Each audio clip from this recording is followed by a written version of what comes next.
What is going on, everybody? Welcome back to Dudes Who Bet Daily. I'm joined here by the Halterman crew. We've got Aaron and Papa Dude back with us.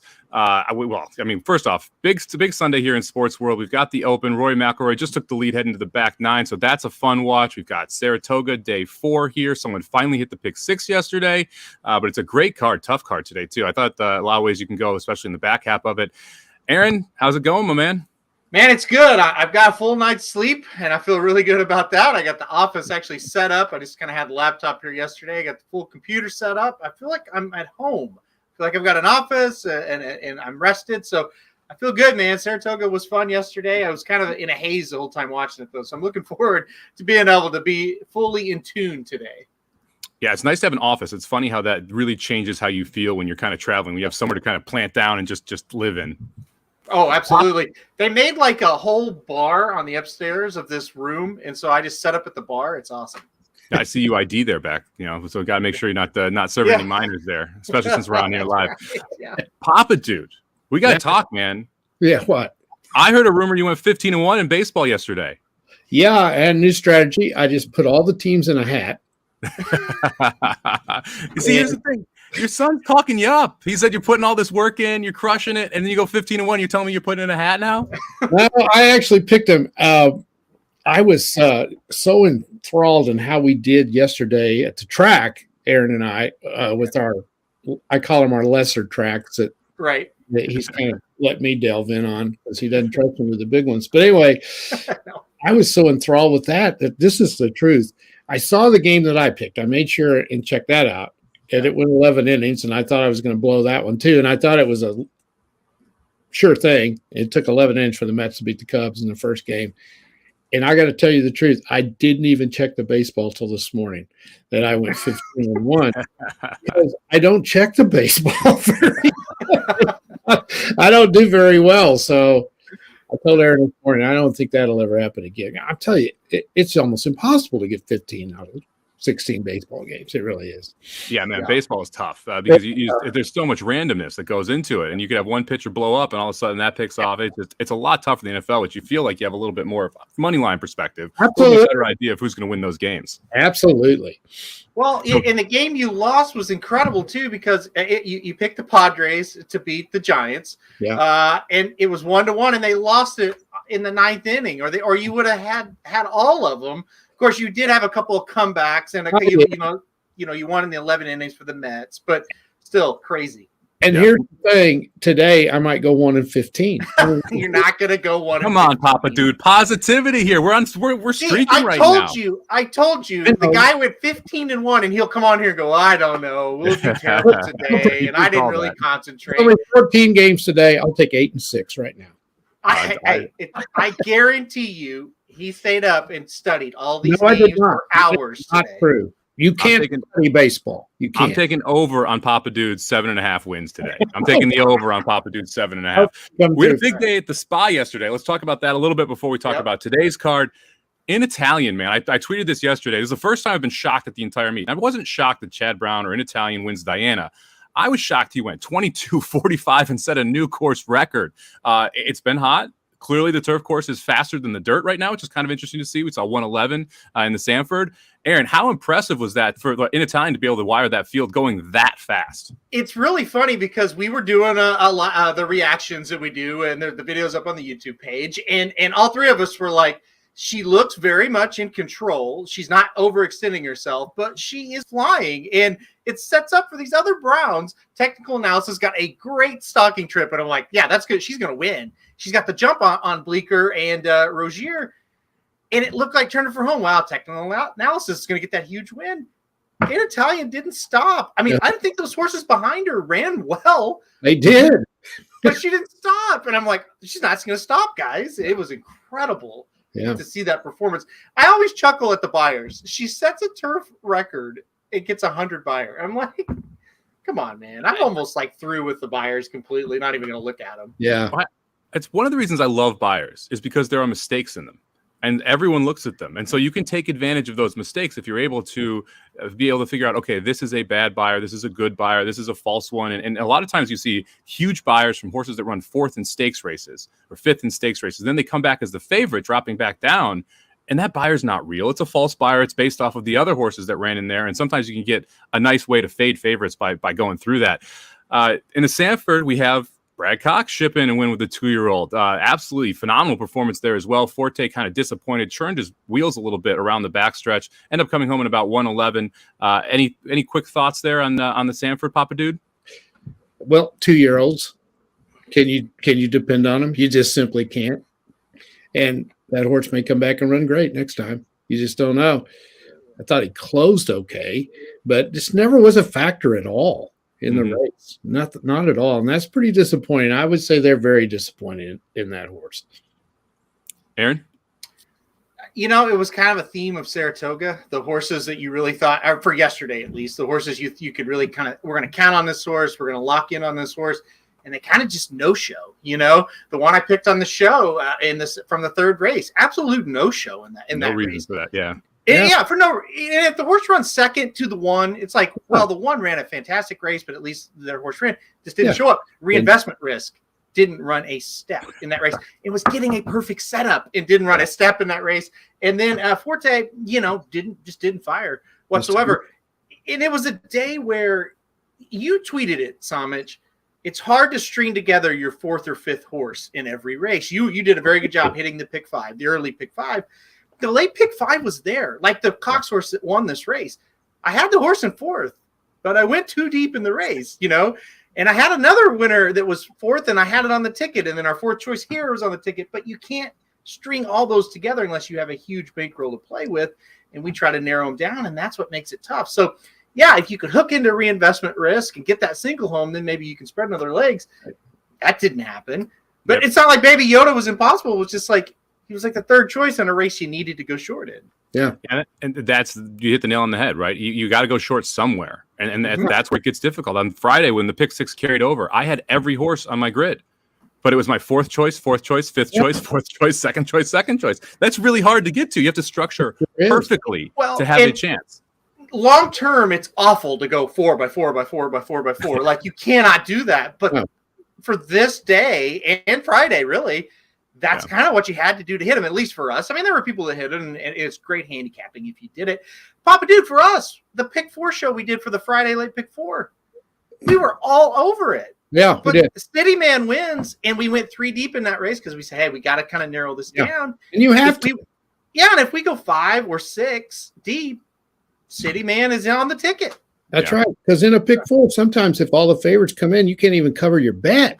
No. If you don't. Yeah, you just have to be careful. And I wish Lenny was on here today. He had 4 singles yesterday. I was wanting to comment on that. Not like any of them won. He had 4 singles and then 2 alls.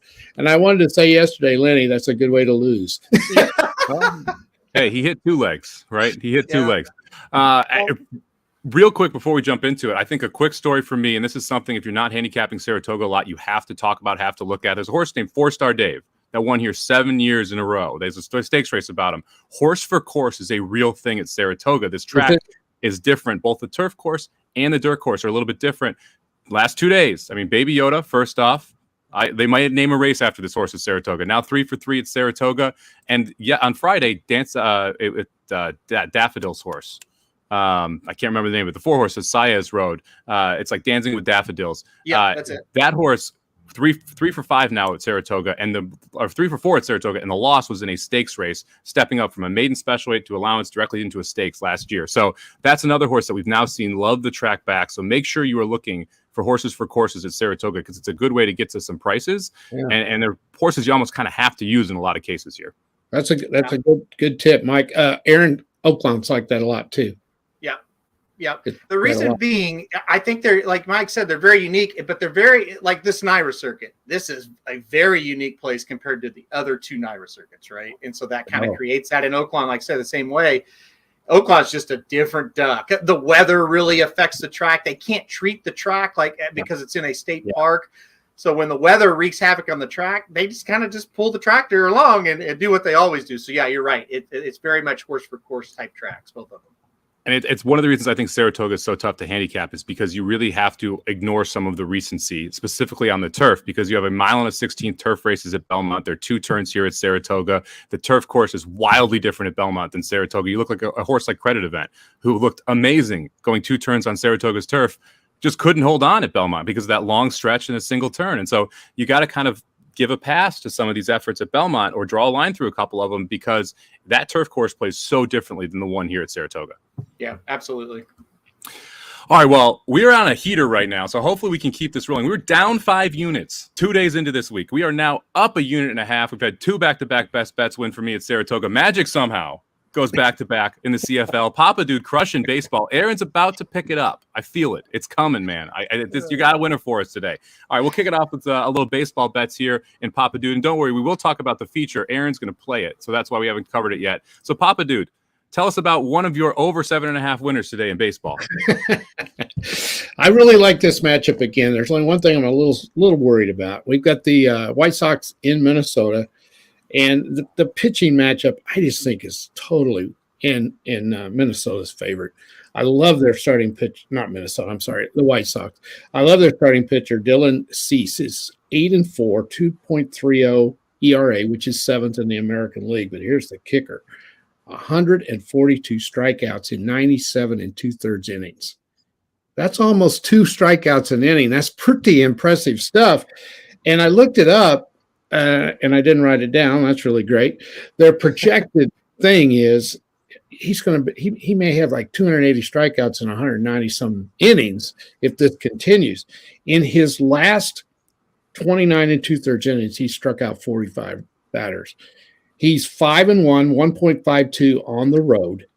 And all things, if he's on today, he should be able to beat the Twins. He's allowed 3 runs in his last 29 2/3 innings. It's all there for him to pitch well. The Twins are throwing out Chris Archer, and the thing about him is he hasn't gone more than 5 innings in his last 5 starts. Now, he's pitched well, but coming off an injury also. He's coming off an injury, coming back off of that. He's not going to pitch very long today. So the bullpen of the Twins is going to have to throw some innings. I love the matchup. And I like they're getting minus 125. We make a little bit of money. So I like the White Sox over the Twins. The only negative is the White Sox have won 2 out of the first 3 of this series. It's hard to go into Minnesota and win 3 out of 4. That's the only thing. But I love the matchup, and I think they're going to get it done. And the White Sox are playing well right now. I like it. White Sox are streaking, so that's definitely a positive, and I do like the pitching matchup as well. The Twins pitcher, he's one of those guys who was touted for a long time, but Chris Archer has not been good for years, and he's struggles to get deep in games. So you're going to get some bullpen action there, just like you said, and that should favor the White Sox bats. All right, let's head over to Saratoga. I'm going to try and go 3 for 3 in the last 3 days here with the best bet. I'm going to head to race number 6 at Saratoga. I'm going to take the 6th horse, Oh Trouble. This one's interesting to me for a couple reasons. But first off, I like the fact that we're cutting back to 7 furlongs. I think that is definitely a positive here for Oh Trouble. There's a bunch of speed for him to chase. He is tactical. You get a positive jockey switch. So we're going from Jose Gomez over to Joel Rosario. So you get a big-time jockey upgraded from that perspective. And the other thing I think is important to note here is that 2 back, Royal Tryst won opening day, 6% won, I believe it was Friday. So you have 2 winners. The first and second place horse 2 back have won here at Saratoga. He ran 3rd in that race. I think 2-1 is a nice price. I think you're going to see some money go to the 4. Road to Success, I think you're going to see some money go to the 9. So hopefully we can stay right around that 2-1 morning line number. So I'm going to go with the number 6 horse, Oh Trouble, in the 6th race. All right, let's jump to the feature here. I know that's the big race of the day, and that's where Aaron's best bet comes from. Aaron, you want to talk a little bit about it, and then we'll kind of jump into the feature overall? Yeah, absolutely. So we've got 4 scratches in the race. The 5, the 6, the 9, and the 10 are out. To me, the number 4 No Balls now has a great post position and a great running style for this race. I think he's going to get loose on the lead. And you look at this horse, has done nothing wrong in the last 4 starts. 3 of those wins were on synthetic, but last time out, an allowance victory over that Churchill Downs turf course. I think he gets to the lead. So look at the 4 to get to the lead. But big invasion, if you've watched the replays of this horse, I don't know if even with an easy lead, the 4 can hold him off. He has looked like a monster in 4 straight races. He cuts back to 5.5 furlongs after winning at 7 furlongs last time out very impressively. I'm not so sure that he's better, though, at 5.5. If you look at some of these race replays, I think Big Invasion comes at him late, gets the job done. I think the 8 swoops by the 4. So I'm going to go straight Exacta 8 over 4 in this race. I like it. I think the pace of this one is really intriguing. You've got the 7-horse Asymmetric, who's coming over, second start in the U.S., second start for the Wesley Ward barn. And Asymmetric never set the pace in 7 starts in Europe. Runs a 21:45 opening half. First time in the Wesley Ward barn, first time in the U.S. I think it's really interesting to see if it is going to be Nobles or if it's going to be Asymmetric that's able to set the pace. You do have the other Ravelli horse, One-Timer, who's scratched out of here, which kind of makes you feel a little bit better about the 4. What do you think the 7's going to do here, Aaron? One comment on that. One-Timer did scratch out of this one. He is actually at Monmouth in the 9th race in a stakes, and I think that is a great spot for One-Timer. I think that, of course, could be a single in that late sequence, just to throw that in there. So One-Timer is running today at Monmouth. The 7, I mean, it's kind of anybody's guess here on what this horse is going to do. Yes, he did go out and set the pace, but it didn't really benefit him. He really flew out of there. Maybe he was just kind of amped up. That was off of a long layoff. And sometimes you see horses come off long layoffs and they'll fly out there a little bit out of control. I don't expect him to do that today. You said it. The horse really didn't show a lot of early speed. It could just been, hey, now he's with Wesley Ward and we're going to see some better speed out of him. I kind of think he's going to sit right off the 7 today. And, you know, maybe I get burnt by the 8-7 and the 7 gets up for second, but I really think the 4 is going to be awfully tough in this spot. So I didn't really know what to make of the 7. I'm high on the 8-4 here. I like the 8-4. I did have 4 in third. I don't think you should sleep on the 2-horse Surprise Boss here. This one is coming out of state bred races, and I think is going to get overlooked because of it. But one of my stable up features was actually that last state bred race where I had stabled up the 4th place finisher. And one of the reasons was because Dakota Gold is an excellent horse. Dakota Gold had been running in open company and in stakes races prior to running in that state bred stakes race as a seasonal debut. Surprise Boss ends up running second to Dakota Gold in that race. They are both very, very, very good turf sprinters. And Surprise Boss, if you look 2 back, was able to tactically sit right behind the speed and be able to pounce. And so I think you might see a similar trip from the 2 Surprise Boss at a big price. I think I have 2, 4, 8. I think those are the 3 logical horses, and I don't hate the 8-4 Exacta at all. Papa, did you get a chance to look at this race at all? Did look at Big Invasion. I think you got the winner, but I don't know about the 4. So we'll just that's the whole thing. You know, you just don't know because that's the tough part. And to be fair to Aaron, he did want to play the 8. And after the scratches, I told him I'm not sure the 8 was going to fit price-wise with our rules. That's the deal. I was going to mention at the very end here. If the 8 is even money or better, I just think a win wager and you keep it simple would make sense. But yeah. I'm with you, Somich. When you have so many scratches, it's just hard to think that this horse, as good as he's looked, the connections. Now we're down to 6-horse field. Yeah, he's probably going to be 3-5. I think so. He's 6-5 anyway. The thing about it that's so impressive is not only is he's won 4 straight races, which is obviously hard to do at any level, but he really hasn't been close to losing. He has just swooped the fields. Yeah. It's not like he's been against bad horses. I mean, he was at Gulfstream this winter. I mean, that's the best horses that are running at that time. Churchill, Belmont. I mean, he's awfully good. Yeah. Yeah. Aaron, I know someone asked in here, any bonus picks here at Saratoga? Is there anyone else you considered at Saratoga at all? I have 2 other horses that I'm going to mention, but do you have anyone at Saratoga that you were thinking of? You know, I think this is going to be another card where we look at it and go, yeah, 4th choice, 3rd choice, 5th choice. I'm not real high on any winners. That could be a good thing because the horses I had on top that won, I had 4 winners yesterday. They were all like 9-2, 6-1 types that I was like, I'm not sure. We'll give them a shot here. I think it's wide open. I think that's kind of the way it is today. You know, I got the best value home yesterday in Shutters. There's a horse there's a horse in the 6th race. And Somich, I know you've got Trouble on top, and I don't think it's a bad pick at all. I've got that horse in 2nd, but I think the 9, Victory Built, is going to be really interesting in this spot. Let's not forget, 2 races back, Victory Built was a winner by a nose in a $25,000 claimer at Belmont Park. Really tried to jump up last time out and run against Tough Starter Allowance Company. Did not run well. Cutting back now or dropping in class, I should say, to the 14K level.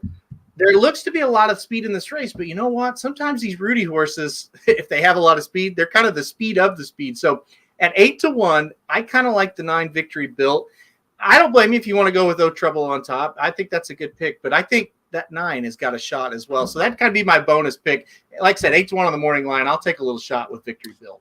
Yeah, I had that horse underneath. The positive rider switch on the 6 was really the big difference for me. And you've got Gomez, who's going to be on that 9. You're going to definitely send for Rudy, and we're going to see how far we can go. That race 2 back was in the slop. I'm hoping that was the reason we kept on. So we'll see if we can get O Trouble around him. I know one we both like is the 4 horse in the 10th race, Ink Blot, 10-1 on the morning line. Looks to be lone speed. I'm also including the 1 on all my tickets, Janny May, who is second off a layoff, who has shown some speed. I don't see any other speed in this race. So I'm wondering if we can wire the last race with either a 20-1 or a 10-1 shot. That's a mile and a 16th race. The other race I want to talk about real quick is the first race of the day, where we have a even money favorite, second time out here in Miracle Mike, who I'm not using in my pick 5s. And I know, Aaron, you have him on top. So we have a little difference here in opinion. And I considered him. Actually, I do think I ended up putting him in. But this is one where I would going to try and press around him. The 7 Con Man has been training out of his skin. And as a son of Constitution, you're going to see first out for Mark Cassidy, who's had a pretty cold meet so far. Miracle Mike last time faced Andiamo Firenze, who definitely had a good showing yesterday, but that race was kind of slow. I'm hoping that people overbet seeing Andiamo Firenze there, and one of these first timers, either the 4, the 5, the 7, or the 9, can jump up and get him. So here's the deal. I almost did exactly what you did and kind of spread around. But at the end of the day, I remember the first race, or no, the second race of the meet, where you had one first-time starter, one horse that had an experience, and the other ones were first-time starters. And that experienced horse won. And I don't really think that horse with experience was the actual best horse in the race. I just think she had a little bit of advantage over those horses. And I think that the ones that got that, that experience this time will beat her in the future. I kind of see the same kind of thing setting up here. I'm with you, like the 7 Con Man. Mark Cassie's kind of not doing great so far this meet, but maybe this horse is going to be pretty decent, but maybe not today. I think Miracle Mike is good enough today to win this race, and that's the key, and why I kind of thought I think the 8's going to get it done. Also, it's Pletcher Pratt, and also, got beat by a pretty nice horse on debut. Still ran on to finish second behind that horse. I actually just looked at the current betting. The 9 horse taking the early money. So the 8 is even money, but the 9, which is a Mott horse that was not training locally, so there's no workout reports on it, where Saez gets aboard, is taking all the money down from 10-1 morning line down to 4-1 right now. So that's the first time starter with some steam. So if that early money and late money, my grandfather told me, that's the good money. And so seeing that come in, I'm glad I used the 9. The 9 is going to be interesting as well. Like you said, Mott does not win a lot first time out, but it is very important to note that Luis Saez jumps aboard. It's not like he never rides for Mott, but it's not a lot that he rides for Mott. So that's interesting. And that's the great thing about Saratoga, right? You got this horse, the 8, and sure could go out there and win, but look at all these first timers. And it's not like all of them. It's like, they're working decent and they're good connections, good breeding. So I like Pete and Billy here to maybe come up and hit the board behind the 8. I love it. We got Jared, who's yet to be on the show, but he is getting his first bet, and we're going to book this one. He's playing minus 115 on Rory McIlroy live betting right now. Cam Smith just birdied to get within 1, I believe it is. Maybe even tie it up. I don't lead the board up. Oh, tied it up. Yeah. So it's tied up now. You can get bogeyed, right, Mike? You think? They're both sitting at 18. So Rory birdied 1 along the way. Okay. And it looks like Cam birdied 2 in a row here to get him locked up. Rory through 12, Cam through 13, and Cam 6 under through 13 as well. So we'll book Jared up here at minus 115 as one of the best bets. I'll add that one as we ride through it. Real quick, let's review the bets and see how we doing. So real quick, Aaron taking Saratoga race 8. He's going to play an Exacta cold. 8 with 4. Papa Dude onto the White Sox, minus 125, trying to keep his hot streak in the MLB rolling. I'm going for 3 in a row with the best bets here. I'm going to take Saratoga race 6, number 6, O Trouble, 2-1 morning line. And Jared is throwing in a minus 115 live play here on Rory McIlroy to win the British Open. For the week, we're 6-8, but look at that plus 1.5 units. We got a couple horses home, which makes a big difference. Thank you very much for joining us and checking out the show. We will be back Wednesday through Saturday of next week. We'll have Saratoga on Wednesday. We'll have Del Mar over the weekend. We'll be back with more sports. It's going to be a blast, so make sure you don't miss it. Wednesday through Sunday, 12 p.m. Thanks for watching, everybody. Take care.